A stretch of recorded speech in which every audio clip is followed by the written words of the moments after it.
여러분 안녕하십니까. 윤석열 전 총장 시절 검찰의 고발 사주 의혹에 대한 수사가 속도를 내고 있습니다. 어제 공수처가 의혹의 핵심 당사자인 손준성 검사와 김웅 의원 등에 대한 압수수색으로 신속한 강제 수사에 착수했죠. 여기에다 제보자로 알려진 인물까지 공개되면서 본격적인 수사 국면에 들어갔습니다. 공수처는 압수물 분석과 함께 어젯밤 중단된 김웅 의원실에 대한 압수수색을 재개할 시점과 방식을 검토하고 있습니다. 저 소식 이재욱 기자가 보도합니다. 고발장 접수 나흘 만에 강제 수사에 착수한 고위공직자 범죄수사처. 주말인 오늘도 일부 수사팀 관계자들이 출근해 어제 확보한 압수물 분석에 주력했습니다. 핵심 물증으로 꼽히는 손준성 검사와 김웅 의원의 휴대전화에 대한 포렌식, 즉 디지털 증거 복원도 자체 장비를 통해 신속히 진행할 것으로 알려졌습니다. 손 검사가 쓰던 업무용 컴퓨터의 경우 이미 대검찰청이 확보해 조사 중인 만큼 추후 분석 결과를 전달받는 방안을 고려 중입니다. 국민의힘 측의 제지로 어젯밤 9시쯤 중단된 김웅 의원실 압수수색은 시기와 방법 등을 검토해 이르면 내일 재개할 것으로 전해졌습니다. 공수처는 일단 이번 의혹의 제보자이자 공익신고자를 자처한 조성은 전 미래통합당 선거대책위 부위원장의 진술을 토대로 기본적 사실관계를 파악하고 있습니다. 조 씨는 이틀 전 공수처에 출석해 조사를 받고 증거 자료를 냈습니다. 특히 조 씨가 제출한 휴대전화에는 이른바 손준성 보냄으로 표기된 문제의 고발장 파일 등의 전송 기록이 남아있을 것으로 보여 주목됩니다. 조 씨는 어젯밤 JTBC에 출연해 김웅 의원이 지난해 4월 8일 고발장을 보내온 뒤 전화를 걸어 꼭 대검 민원실에 접수를 해야 하고 중앙지검은 절대 안 된다는 말을 했다고 밝혔습니다. 당시 윤석열 총장의 대검과 날카롭게 대립했던 서울중앙지검을 극구 피하려 한 의도로 보입니다. 이 고발장 파일은 넉 달 뒤 국민의힘이 대검에 접수한 최강욱 의원의 고발장 내용과 판박이로 알려져 있는 데다 수신자는 대검 공공수사부장으로 기재돼 있습니다. 따라서 당시 대검 수사정보정책관이던 손 검사가 실제 파일을 보낸 걸로 확인된다면 검찰이 고발을 사주했다는 의혹의 본질에 한 발 다가설 정황으로도 해석됩니다. MBC 뉴스 이재욱입니다. 그럼 법조를 담당하는 양소연 기자와 함께 자세한 얘기 나눠보겠습니다. 양 기자, 제보자가 이런 말을 했어요. 김웅 의원이 고발장을 꼭 대검에 접수하라고 했다. 이 부분 짚고 넘어가야 되지 않겠습니까? 네, 그렇습니다. 문제의 고발장 파일이 김웅 의원에게서 제보자 조성은 씨에게 전달됐다는 시점, 바로 총선 직전인 작년 4월 3일입니다. 윤석열 당시 검찰총장은 현 정권과 점차 대립각을 세워가던 때인데요. 반면 이성윤 당시 서울중앙지검장은 정권과 가까운 걸로 인식됐었죠. 그러니까 범여권 인사인 최강욱 의원의 고발장을 중앙지검에 맡겨선 안 된다, 이런 절박함마저 느껴지는데요. 이른바 검찰의 고발 사주 또는 대리 고발 등으로 일컬어지는 이번 의혹에서 유력한 단서가 될 만한 대목입니다.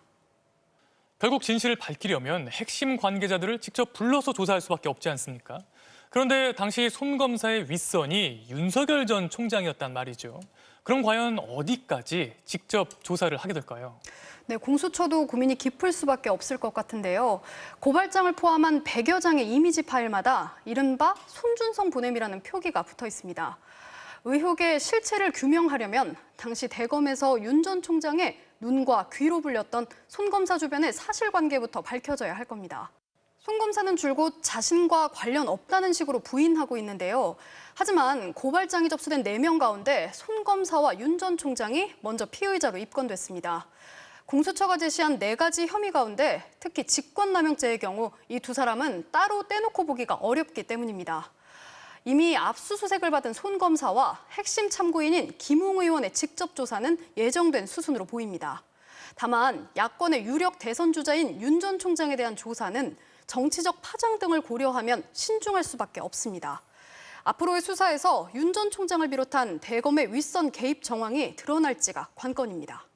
그런데 지금 김웅 의원 사무실 압수수색이 중단된 상태란 말이죠. 국민의힘이 필사적으로 막고 있는 상황인데 수사가 제대로 진행될 수 있을까요? 네, 국민의힘은 어제 압수수색을 불법이라고 주장하고 있습니다. 공수처 관계자들이 김 의원에게 영장을 제시하지 않았고 김 의원과 보좌진 컴퓨터에 사건과 무관한 검색을 했다는 건데요. 반면 공수처 측은 김 의원 자택에서 영장을 제대로 보여줬고 수색 대상 물품도 영장에 나온 대로 했기 때문에 전혀 문제가 없다는 입장입니다. 하지만 국민의힘은 오늘 김진욱 공수처장 등 수사 관계자 7명을 직권 남용으로 검찰에 고발하는 등 여지는 계속될 전망입니다. 네, 양소영 기자 잘 들었습니다. 이렇게 고발 사주 의혹의 제보자가 전면에 등장하자 국민의힘은 제보자의 과거 행적과 만난 사람을 거론하면서 일제히 총공세에 나섰습니다. 이에 대해 여당은 뻔하고 얕은 물타기 시도라고 비난했고 야당 내에서도 의혹의 핵심을 비켜가지 말라는 비판이 나왔습니다. 최경재 기자의 보도입니다. 국민의힘 김웅 의원이 의혹의 고발장을 반드시 대검에 접수하라고 했다는 제보자 조성은 씨의 핵심 증언에 대해 김웅 의원은 참인지 거짓인지 말하기 어렵다며 말끝을 또 흐렸습니다. 그러면서 제보자 조 씨의 신상을 도마에 올렸습니다. 제보자가 누군지를 알게 되면은 매우 충격적인 그런 이유들과 제보의 목적이나 이런 것들에 대해서도 충분히 알 수 있을 것이다라고.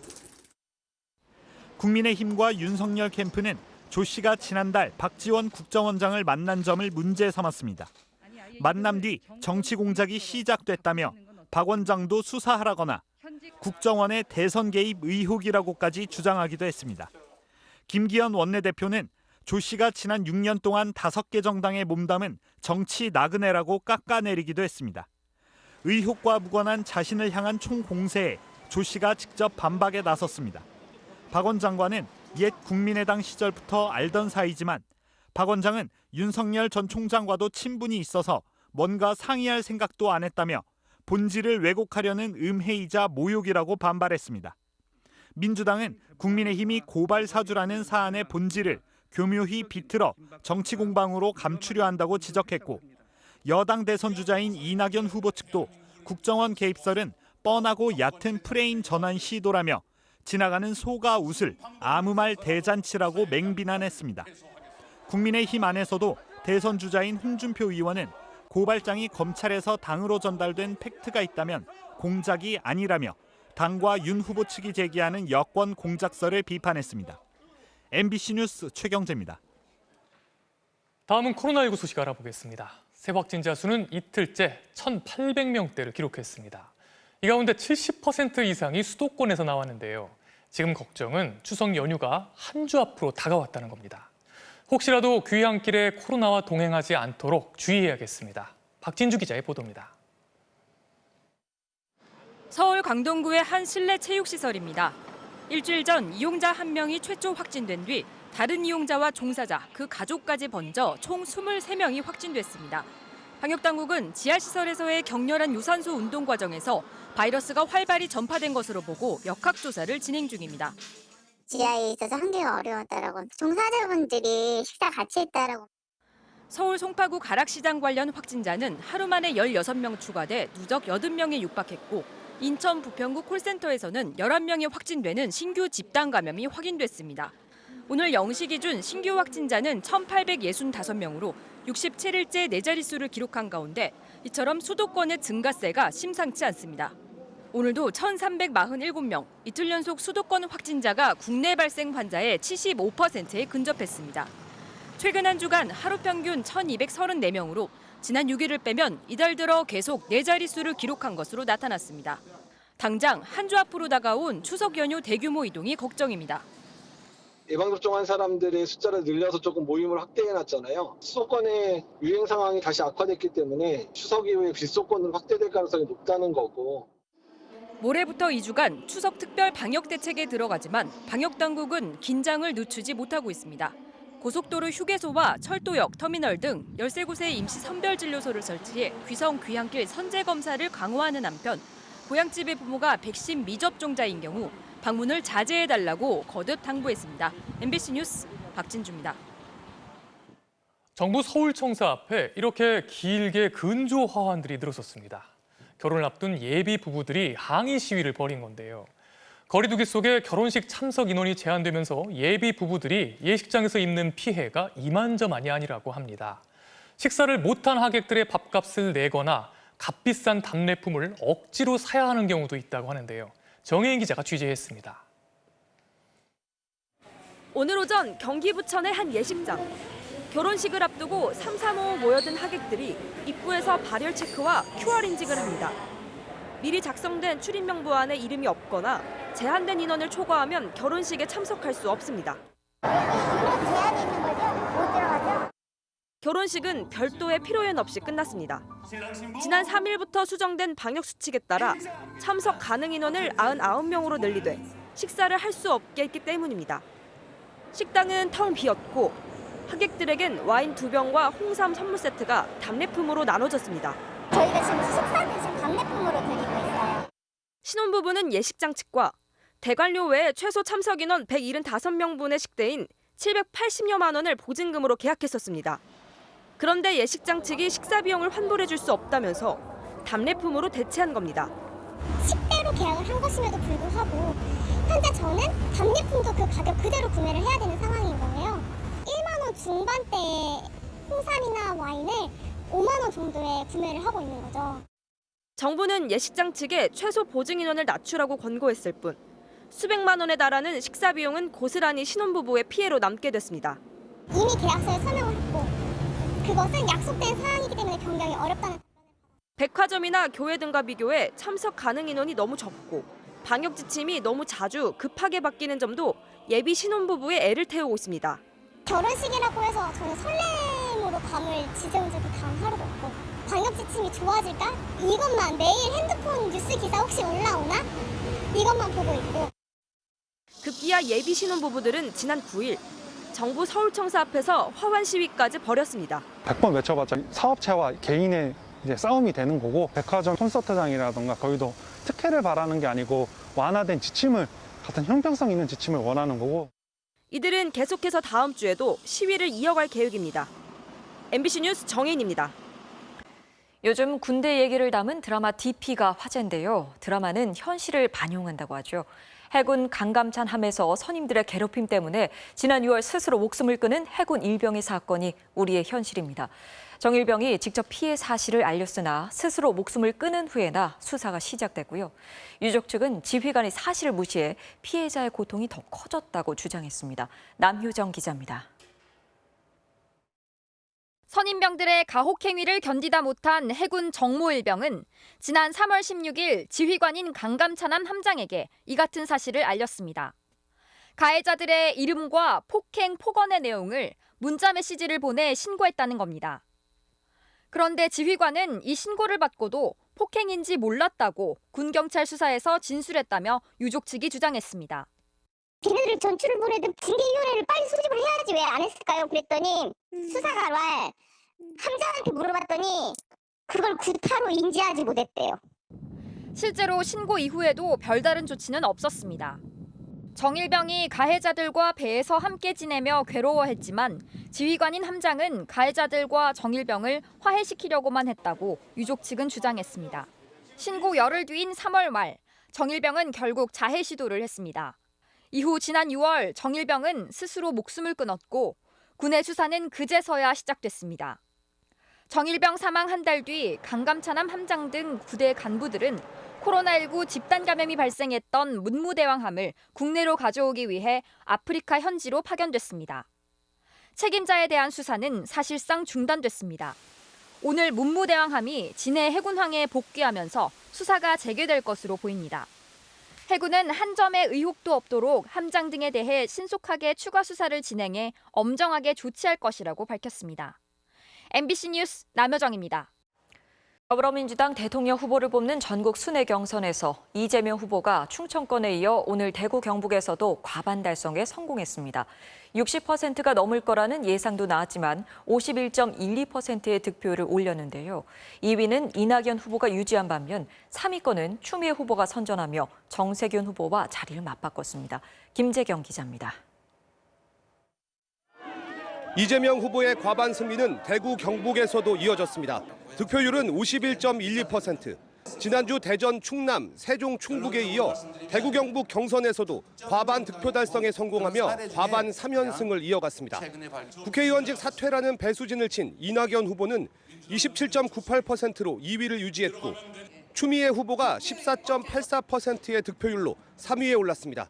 지금까지 누적 득표율은 이재명 후보가 53.88%로 1위, 이낙연 후보 28.14% 2위, 추미애 후보가 8.69%로 3위에 올랐고 정세균, 박용진, 김두관 후보가 뒤를 이었습니다. 지역 연고가 있어 내심 60% 득표까지 기대했던 이재명 후보는 방심을 경계했습니다. 저도 아직도 일정이 많이 남아있기 때문에 저희가 할 수 있는 최선을 마지막 순간까지 하도록 하겠습니다. 의원직 사퇴로 배수진을 쳤던 이낙연 후보는 열세 지역에서 선방했다고 자평하며 반등의 기회를 만들겠다고 했습니다. 걱정했던 것보다는 조금 더 나았던 것 같습니다. 그러나 아직 많이 부족합니다. 남은 일정 계속 최선을 다하겠습니다. 고향인 대구에서 선전해 누적 3위에 오른 추미애 후보는 추격의 기대감을 나타냈습니다. 3위를 고수하는 건 제 목표가 아니에요. 개혁 대 개혁의 무대가 돼서 두터운 지지층을 형성하고 내일 강원 지역 순회 경선에선 전체 선거인단 3분의 1 규모인 64만 명의 표심도 함께 공개됩니다. 이재명 후보 대세론이 굳혀질지, 이낙연 후보의 반전의 계기가 될지 내일 1차 슈퍼위크 대회전이 중대 분수령이 될 전망입니다. MBC 뉴스 김재경입니다. 국민의힘 경선에선 홍준표와 윤석열 후보가 대구 경북 지역에서 보수 지지층 확보 경쟁을 벌였습니다. 고발 사주 의혹을 둘러싸고 두 후보 사이에 날선 신경전도 벌어졌습니다. 신수아 기자입니다. 최근 지지율 급상승으로 국민의힘 경선 양강 구도를 형성한 홍준표 후보는 이틀째 대구 경북 지역을 돌며 보수 텃밭을 다졌습니다. 포항은 수소에너지 중심 도시로 만들고 경주는 세계적 관광 도시로 만들겠다고 약속했습니다. 고발 사주 의혹의 피의자로 입건된 윤석열 후보에 대해선 후보 개인의 문제에 당이 말려 들어가선 안 된다며 당은 사만시대 죄인들을 보호한 소도가 아니라고 틈을 버렸습니다. 그러면서 자신의 본선 경쟁력을 부각시켰습니다. 홍준표 아니면 이재명이 잡을 사람이 없습니다. 막 이재명이가 될 것 같은데 선거가 그리 어렵지 않을 것이다. 야권 1위 자리가 흔들리고 있는 윤석열 후보도 대구에서 하루 7개 일정을 소화했습니다. 대구 경북 통합 신공항의 조속한 완공과 경제과학연구소 설립 등의 비전을 제시하며 지지층 확보에 나섰습니다. 유력 경쟁 주자로 부상한 홍준표 후보에 대한 공세도 본격화했습니다. 고발 사주 의혹에 대한 해명과 사과를 요구해온 홍 후보 등을 겨냥해 본인의 안주만 생각하는 기득권 정치인이라고 날을 세웠습니다. 아무리 경선을 통해서 경쟁을 한다고 해도 어떻게 저쪽에서 총을 한 방 그냥 날리니까 바로 올라타가지고 그렇게 합니까? 국민의힘 경선 판세가 요동치면서 홍준표, 윤석열 두 양강 후보의 신경전은 갈수록 격화될 전망입니다. MBC 뉴스 신수아입니다.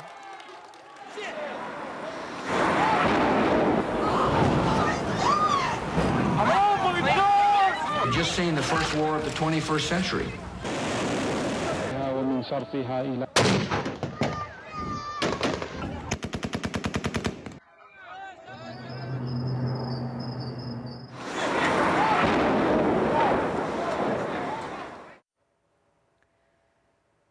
네, 다시 봐도 현실이라고 믿기가 어려운데요.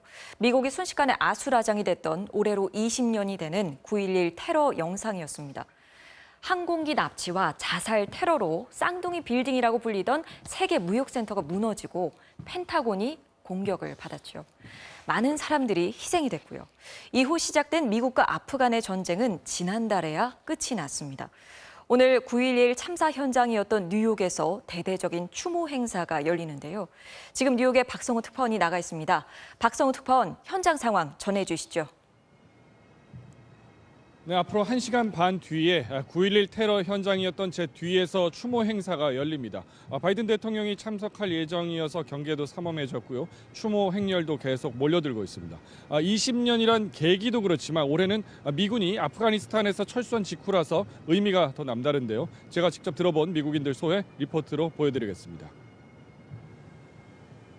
숨진 동료의 이름에 성조기를 꾹 눌러 꽂습니다. 9.11 당시 뉴욕 소방서 부소장이었던 조 센타가토 씨, 그 역시 구조 작업으로 이틀을 땅 밑에서 보냈습니다. I showed up on Thursday. They said, "Where were you? We thought you went down there and you were in the building." I said, "No, I'm fine." 구조를 기다리던 2천여 명을 구하지 못했고 동료 소방대원 345명을 떠나보냈다는 기억이 지금도 은퇴한 소방관을 괴롭힙니다. So it was tough both ways. That we lost everybody and we couldn't find them, and that we lost the guys that we knew and we couldn't save them either. 참사 현장에서 살아남은 나무에 걸린 잊지 않겠다는 화환. 무너진 건물 자리에 새겨진 희생자들의 이름. 이젠 기록으로 남은 현장에 기억의 끈을 놓지 않고 찾아온 사람들은 더러 눈이 젖어 있었습니다. Feeling really emotional. Sorry. No, it's okay. I didn't even lose anybody. It's just you, me, anybody. You know. 미국이 아프가니스탄에서 발을 뺀 올해 추모객들의 마음은 복잡했습니다. 끝내야 할 일이었지만 그렇게 끝내는 게 아니었다며 철수 방식에는 찜찜해했습니다. But then at the same time, when you do get out, well, then you're leaving people behind, and that's hard to fathom as well. 네, 테러와의 전쟁을 선포하고 20년인데요. 미국이 빈라덴 제거라는 목표는 이뤘지만 그 외에 얻은 건 뭐가 있나 싶습니다. 어떤가요? 네, 20년 전쟁의 마무리 단계에서 미국 대통령의 리더십이 휘청거렸죠. 우선 이 바이든 대통령이 2달 전에 했던 발언부터 먼저 들려드리겠습니다. There's going to be no circumstance where you see people being lifted off the roof of a embassy of the United States from Afghanistan. 네, 이렇게 베트남전 철수 때 같은 탈출 소동은 없을 것이라고 장담했지만 미군 수송기를 타려는 이 필사의 탈출 장면이 전 세계에 공개돼서 민망해졌죠. 4월에 52% 나오던 바이든 지지율은 최근에 44%로 뚝 떨어졌습니다. 외교적으로는요, 민주주의와 인권을 강조하던 미국이 탈레반의 잔혹 통치에 길을 내줬다 이런 역설을 낳았습니다. 이걸 피하려는 대규모 난민이 발생해서 인도주의적인 위기까지 더해졌고요. 또 미군 2천여 명이 희생되고 몇 조 달러의 돈이 들어갔지만 아프간은 다시 테러 조직의 안식처가 되게 생겼습니다. 앞으로도 문제입니다. 미국은 이 탈레반과 공동의 적인 아이시스, 즉 이슬람 국가 퇴치에 손잡기로 해서 적과의 동침이다 이런 소리를 듣는 상황입니다. 게다가 미국에 동결된 아프간의 외화 보유고가 94억 달러인데요. 이거를 풀어주면 탈레반에 자금을 대주는 꼴이 되고 붙들고 있으면 아프간이 식량과 연료 수입을 하는 게 어려워집니다. 그렇게 되면 피해는 아프간의 민간인들에게 돌아가서 미국이 어떤 선택을 하게 될지도 주목됩니다. 지금까지 뉴욕에서 전해드렸습니다. 요즘 배달 대행으로 음식 많이 시켜 드시죠. 그런데 이런 배달 대행 오토바이 한 대가 보통 1년에 2번 넘게 사고가 난다고 합니다. 기존의 일반 배달 오토바이와 비교하면 사고 비율이 7배가 넘는다고 하는데요. 배달 종사자들한테만 안전운전하라고 맡겨둬도 될까요? 이유경 기자가 취재했습니다. 지난 5월 서울 마포구의 사거리. 오토바이 한 대가 정지 신호를 무시하고 달려오다 SUV 차량과 충돌했습니다. 오토바이 운전자는 그 자리에서 숨졌습니다. 횡단보도에서 갑자기 튀어나온 오토바이. 달리던 차량은 미처 방어할 틈도 없었습니다.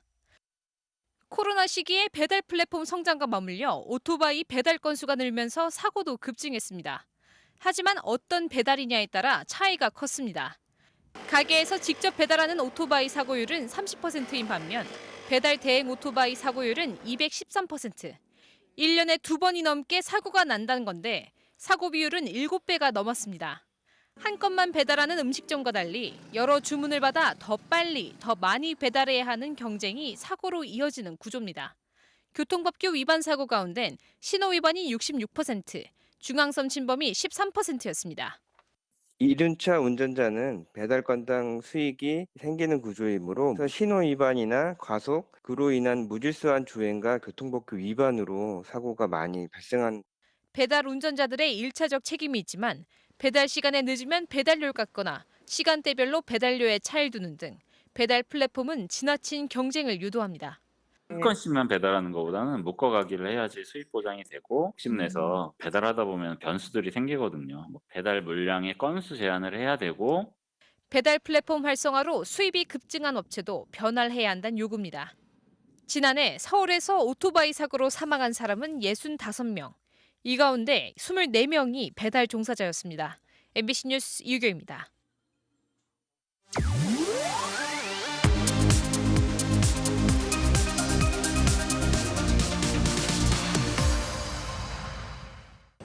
경제와의 거리를 좁히다 거리의 경제입니다.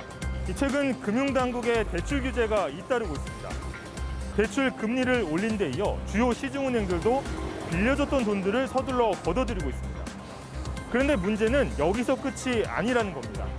올해 안에 추가 금리 인상도 예고돼 있는 상태인데요. 이렇게 다급하게 돈줄을 재는 이유는 무엇인지, 문제는 없는 건지 현장으로 한번 가보겠습니다.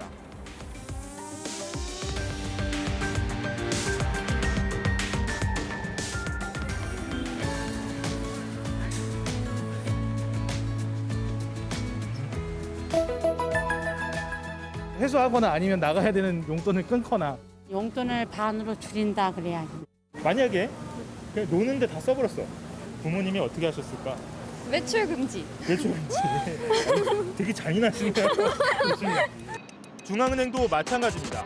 소비나 설비 투자에 쓰라고 기준금리를 낮춰 돈을 풀었는데 그 돈들이 부동산과 주식시장으로 지나치게 많이 흘러들고 있다면 돈을 걷어들여야 되겠죠. 이렇게 목표한 바와 다르게 돈이 특정 부문에 쏠리는 현상을 금융 불균형이라고 하는데요. 지난달 한국은행이 기준금리를 올린 주요 배경 중 하나입니다. 과도한 수익 추구 행위, 이 부작용이 나타나기 시작해서 금융 불균형 누적을 완화시켜 나가야 되겠다는 그 필요성 때문에 이처럼 금융 불균형이 지속되면 각국 중앙은행들은 금리 인상으로 주로 대응하는데요. 그런데 이 과정에서 대응 속도가 굉장히 중요하다고 합니다. 왜 그럴까요? 자, 지금 보시는 게 바로 1980년대 일본의 모습입니다. 이 무역 환경이 갑자기 나빠지면서 일본 정부는 경기 부양을 위해 기준금리를 파격적으로 내리고 대출 규제도 확 풀었습니다. 貯めようと思いませんし、僕は子供いないもんですからね。ウィンドサーフィンのチームを持ってますんでね。ですからそれとあと乗馬やってますけどね。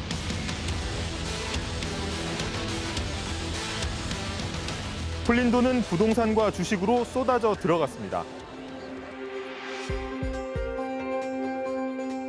가와모토 겐지로라는 한 부자는 무려 150개의 주택, 상점, 음식점을 사들인 데 이어서 하와이의 불개미라는 별명까지 붙었습니다. 대기업들도 미래 기술 투자보다는 땅 투기에 나설 정도였는데요. Today, that symbol, Rockefeller Center, is controlled by new owners, Japan's Mitsubishi Estate Company. 80년대 말까지 일본 니케이 지수는 3배, 대도시 집값은 5년여 만에 3배로 뛰었습니다.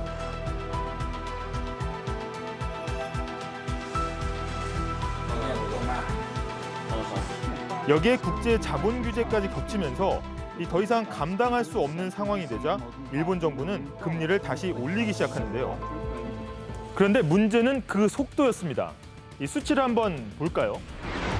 우리가 올림픽을 치르던 1988년 2.5%였던 일본 기준금리는 불과 2년여 만에 2배 이상 급등하게 됩니다. 그리고 대대적인 대출 규제에 나섰는데요. 그 결과는 어떻게 됐을까요? 싼 이자에 의지하던 주식과 부동산 시장 폭락하기 시작했고요. 97년 동아시아 외환위기까지 맞물리면서 일본의 대기업들도 줄도산하게 됩니다. 일본의 잃어버린 10년은 20년, 30년 그렇게 점점 길어지게 됐습니다. ボーナスの時なんか月に100万円以上払ってる感じで 그렇기 때문에 금리 인상은 그 방향만큼이나 속도도 중요한데요. 그렇다면 우리의 현재 상황, 그 당시 일본과 무엇이 같고 무엇이 다를까요? 저는 지금 서울의 한 먹자 골목에 나와 있는데요. 자영업자분들 상황 어떤지 한번 이야기를 들어보겠습니다.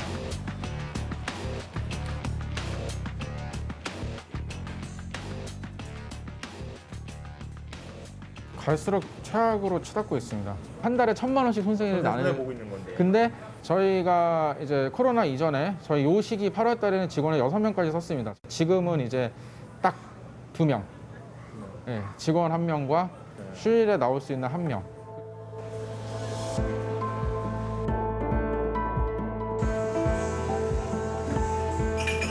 저 같은 경우는 대출 한 7천 정도를 받았습니다. 예. 근데 여기서 금리가 올라가서 이자 부담이 는다고 생각하면 네, 빈대 잡는다고 초과상관을 태운다고 하잖아요. 뭐 이쪽은 잡힐지언정 이쪽은 완전히 폭삭 망하는 결과를 일으키겠죠. 자영업자들의 빚 규모는 올해 2분기에만 10조 원 가까이 늘어난 상황. 우리 자영업자 비중은 일본의 2배가 넘습니다. 지금 우리나라는 수출 대기업을 중심으로 사상 최대의 실적을 쌓고 있다고 해도 양극화로 인한 경제적 충격을 우려할 수밖에 없는 이유입니다. 이렇다 보니 최근 금융당국이 소상공인의 대출 만기를 6개월 연장해주기로 했지만 전체 자영업자 대출 831조 원에 10분의 1에도 미치지 못하는 수준입니다. 여기에 가계빚은 사상 최고치인 1,800조 원 수준으로 GDP의 100%에 육박해 90년대 일본보다는 훨씬 더 높은 수준입니다. 이런 상황에서 대출 규제와 금리 인상이 지나치게 빨라질 경우 자칫 부채를 줄이려다 가까스로 나타난 회복세까지 꺼트릴 수 있다는 우려가 나오고 있는 겁니다. 즉, 이자 부담에 소비를 줄이는 부채 함정에 빠질 수 있다는 겁니다. 너무 빠르면 회복하는 경제 상황이 나빠질 가능성도 있습니다. 가계부채를 줄여야 한다는 당면 과제도 있지만 소상공인이 무너질 경우에 오히려 후에 더 큰 금융 부담으로 올 수가 있기 때문입니다. 일본처럼 장기 침체에 빠지지 않기 위해서는 금리 정책뿐만 아니라 어떤 새로운 성장 정책이 필요한 거죠. 고승범 신임 금융위원장은 당장은 인기가 없더라도 선제적으로 대비해야 된다며 더 빠르고 강한 은행들의 대출 규제를 시사했습니다. 하지만 아무리 방향이 맞다 하더라도 속도 조절에 실패한다면 우리 경제에 큰 후유증을 남길 수 있습니다. 누군가에게 금리 인상이란 단순히 인기 투표의 소재가 아니라 생존의 문제일 수 있기 때문입니다. 거리의 경제였습니다. 우리 생태계를 파괴하는 대표적인 외래 어종으로 블루길과 베스가 있는데요. 이 두 어종을 이용해 어포나 어묵 같은 가공식품을 만드는 데 처음으로 성공했고 시중 유통까지 앞두고 있습니다. 폐기 처분 비용도 줄이고 대부분 수입에 의존하고 있는 원료의 대체제로 주목받고 있습니다. 조형찬 기자입니다. 충남 홍성의 한 수산물 가공업체입니다. 작업대 위에 놓인 건 대표적인 외래 어종으로 그동안 잡아서 필기해왔던 베스와 블루길입니다. 예산 예당호에서 잡힌 베스와 블루길을 가져와 뼈와 내장 등을 제거하고 마치 회를 뜨듯 손질합니다. 민물고기 특유의 냄새를 잡기 위해 바닷물에 절이고 20시간가량 차가운 바람에 말리면 쥐포나 대구포와 비슷한 어포가 완성됩니다. 고기를 잡아먹는 어종이어가지고 육질이 굉장히 탄탄하고 단백질이나 지방 함량이 높아서 굉장히 고소하고 맛있습니다. 어묵 만들기가 한창인 또 다른 가공업체. 생선 살을 갈고 채소와 밀가루 등을 섞어 어묵 원료인 어육을 만들어냅니다. 그동안 어육의 90%는 동남아시아에서 크기가 작은 생선을 수입해 만들어 왔는데 베스 같은 큰 어종으로 원재료를 대체하면 두툼한 생선살로 품질 좋은 어묵을 만들 수 있습니다. 생선 사정이 안 좋아가지고 자꾸 나빠지고 그러는데 우리 블루길을 가지고 좀 만들어 보니까 진짜 살도 하얗고 쫄깃거리고 맛도 괜찮아요. 생태계 교란종인 베스와 블루길을 수매하고 처분하는 데 사용했던 10억 원의 예산도 아낄 수 있게 됐습니다. 충청남도는 이 어종을 가공 원료로 사용해 어묵과 맛살 등을 만들어 휴게소, 학교 급식 등에 우선 공급할 계획입니다. MBC 뉴스 조형찬입니다. 광주 철거 현장 붕괴 사고에서 재개발 사업 비리에 연루돼 입건된 문흥식 전 5.18 구속 부상자회 회장이 석 달여간의 해외 도피를 마치고 자진 귀국했습니다. 광주경찰청 수사본부는 오늘 오후 인천국제공항에서 철거업체 선정 과정에 개입해 돈을 받은 혐의로 문 씨를 긴급 체포했습니다. 프로야구에서 6타자 연속 4사구라는 보기 드문 기록이 나왔습니다. KBO 리그 역대 최다 기록입니다. 송기성 기자의 보도입니다. 올 시즌 4승 4패를 기록 중이었던 LG 2년차 투수 김윤식. 잠실 라이벌 두산 원정 경기에서 1회 투아웃까지 잡으며 평소와 다름없는 출발을 보였습니다. 하지만 박건우에게 안타. 김재환을 몸에 맞는 공으로 출루시킨 뒤 갑자기 흔들렸습니다. 양석환과 박계범에게 연속 볼넷을 허용하며 선취점을 내주더니 김재호도 볼넷으로 내보내며 또 한 점을 헌납했습니다. 아하, 벗어납니다. 또다시 밀어내기 볼넷. 너무나 큰 부담을 느끼고 있는 것 같습니다. 주심의 보크 선언이 LG의 항의로 번복돼 위기에서 벗어나는 듯했지만 제구는 잡히지 않았고 이후 2타자 연속 볼넷을 기록하며 역대 최다인 6타자 연속 4사구라는 불명예 기록을 세웠습니다.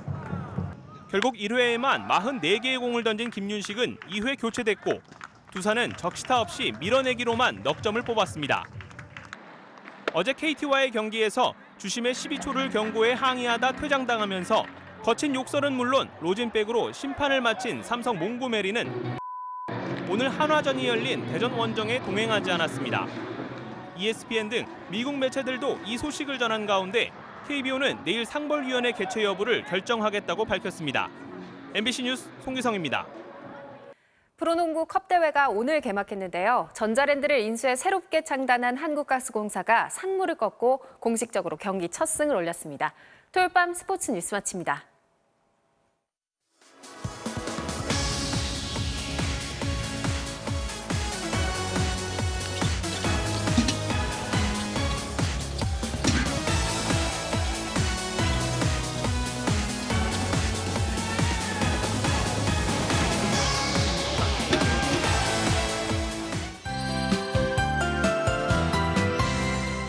아직 여름이 끝난 것 같지 않은 주말이었죠. 오늘 서울의 낮 기온이 29.4도까지 오르는 등 늦더위가 기승을 부렸는데요. 여의도 공원에 피어있는 끝무렵 연꽃들도 아직 자리를 내어줄 마음이 없는 것 같아 보입니다. 내일도 볕이 강하게 내리쬐는 탓에 오늘만큼 기온이 오르겠습니다. 한낮에 서울의 기온이 29도, 밀양이 32도까지 오르는 등 남부지방은 또다시 30도를 웃도는 곳도 있겠는데요. 다만 일교차는 계속해서 크니까 낮 동안엔 반소매를 입더라도 저녁에는 얇은 겉옷을 걸쳐주시는 게 좋겠습니다. 한편 14호 태풍 찬투는 현재 타이완 남쪽 약 450km 부근 해상에 위치하고 있습니다. 현재 예상대로라면 내일 밤 대만에 상륙한 뒤 이후에는 한반도 상공의 찬 공기에 가로막혀 일본 규슈 쪽으로 향할 것으로 보이는데요. 우리나라는 제주도에 월요일 후반부터 간접 영향을 받을 것으로 보입니다. 남부 내륙 지방은 밤사이에도 안개가 짙어지겠고요. 내일 낮 동안 전국이 맑은 가운데 볕이 강하겠습니다. 아침 기온은 서울이 21도 등으로 시작하겠고요. 한낮에도 서울이 29도, 광주와 대구 31도로 평년보다 2도에서 4도가량 높겠습니다. 월요일 제주도를 시작으로 주 중반부터는 남부 지방에서도 비바람이 몰아칠 수 있겠습니다. 내셨습니다. 편안한 토요일 밤 보내시기 바랍니다. 내일도 뉴스데스크에서 뵙겠습니다. 고맙습니다.